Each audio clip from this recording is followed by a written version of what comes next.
Sobat Diet Kalori, bertemu kembali dengan saya Runeka, founder dari dietkalori.co.id. Dan di video kali ini kita akan membahas tentang penyebab berat badan naik lagi setelah tadinya turun. Jadi pasti banyak ya di antara kalian yang mengalami kondisi di mana menjalani program diet, kemudian berhasil menurunkan berat badan beberapa kilogram. Namun setelah turun terjadi kondisi di mana berat badannya naik lagi, bahkan melebihi berat badan dari yang sebelum turun seperti itu. Nah, apa saja penyebab hal itu bisa terjadi akan kita bahas di video ini.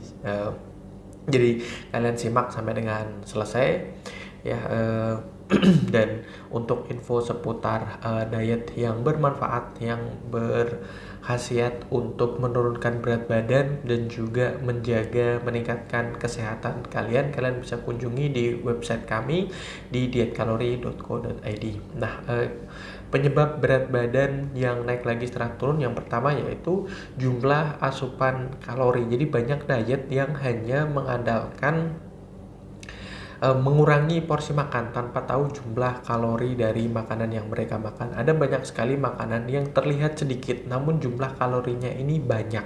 Dan ketika jumlah kalori ini banyak dan tidak dipakai oleh tubuh ya, masuk ke dalam tubuh melalui makanan atau minuman, maka akan disimpan oleh tubuh dalam bentuk cadangan lemak, dan inilah penyebab utama kenapa berat badan naik lagi. Dan biasanya banyak orang yang menjalani diet ya yang cukup ekstrim begitu, misalnya mereka mengurangi porsi makan nasi sampai sama sekali tidak mengkonsumsi nasi putih, padahal nasi adalah makanan utama di masyarakat kita di negara Indonesia. Jadi sama sekali tidak makan nasi selama kurun waktu tertentu, kemudian berat badannya turun. Akhirnya mereka merasa bahwasanya diet yang mereka lakukan berhasil. Terus kemudian mereka balas dendam karena tadinya sama sekali nggak boleh makan nasi, terus kemudian mereka makan nasi gitu ya. Nah, itu juga harus diperhatikan. Jadi ada kondisi di mana terjadi semacam euforia atau semacam kondisi di mana mereka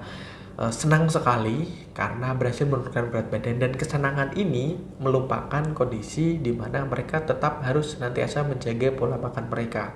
Nah, akhirnya ya karena kalap dan sebagainya gitu ya, jadi berat badan naik lagi. Jadi ada orang yang misalnya secara jumlah kalori tadinya ya mengkonsumsi sebanyak 1.500 kalori, padahal kebutuhan mereka per hari 2.000, ada defisit kalori sebanyak 500 kilokalori.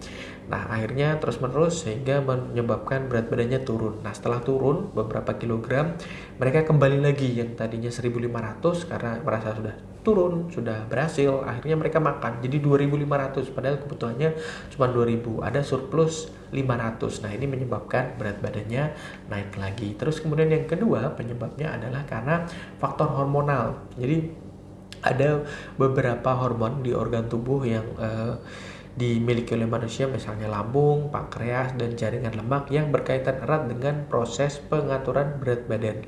Salah satunya adalah proses stimulasi keinginan makan pada otak.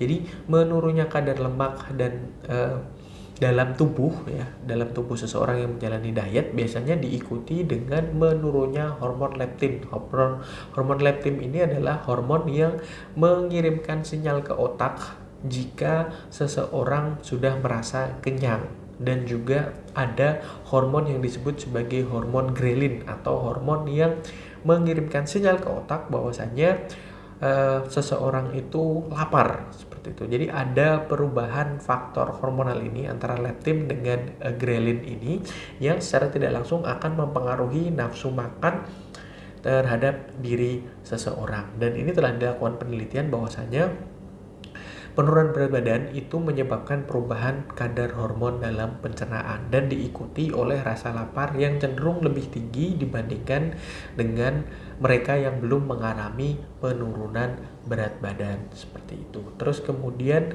ya yang ketiga ya yang terakhir itu adalah biasanya kurangnya aktivitas fisik. Jadi penurunan berat badan yang hanya serta-merta dilakukan dengan cara membatasi pola makan saja tanpa diimbangi dengan aktivitas fisik biasanya akan sampai pada satu titik di mana ya mereka tidak lagi membuat jumlah kalori yang dibakar atau yang dikeluarkan melalui aktivitas fisik itu tidak bertambah. Jadi hanya serta-merta membatasi jumlah makanan saja, sementara yang keluar tidak bertambah. Akan sampai di satu titik di mana berat badan kalian stuck, dan nanti akan tercapai juga kondisi yang dimana kebutuhan kalori seseorang dalam berat badan tertentu itu akan berbeda-beda. Jadi misalnya kalian tadinya berat badannya ya misalnya 70 kg, setelah turun menjadi 60 kg itu kebutuhan kalorinya akan berubah, akan menurun. Nah, ketika kalian sudah sampai di 60 ini tanpa diimbangi dengan kondisi di mana kalian melakukan aktivitas fisik, berolahraga dan sebagainya,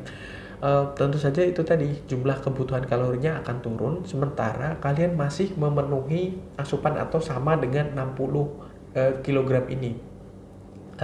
Detailnya seperti ini, 70 kg misalnya kita ambil contoh, misalnya kebutuhan kalorinya 2000, kalian sudah mengkonsumsi 1500, oke, sudah di defisit, terus kemudian berat badan kalian turun jadi 60. Nah, otomatis kebutuhan kalian tidak akan sama dengan yang 70 kg tadi, sebanyak 2000 tadi akan turun menjadi misalnya 1800 atau bahkan 1400 misalnya, di bawah dari 1500 yang biasa kalian makan. Nah, inilah terjadi biasanya kenaikan berat badan yang semacam seperti itu gitu. Jadi diimbangi juga, paling bagus itu adalah kalian harus melakukan paket komplit ya, diet, memperhatikan makanan serta minuman, dan juga melakukan aktivitas fisik secara rutin dengan berolahraga. Oke, saya rasa itu, semoga bermanfaat. Jangan lupa like, comment, dan share, serta subscribe dan follow sosial media kami yang ada di bawah ini. Dan sampai bertemu kembali dengan saya Erwin Eka dari dietkalori.co.id.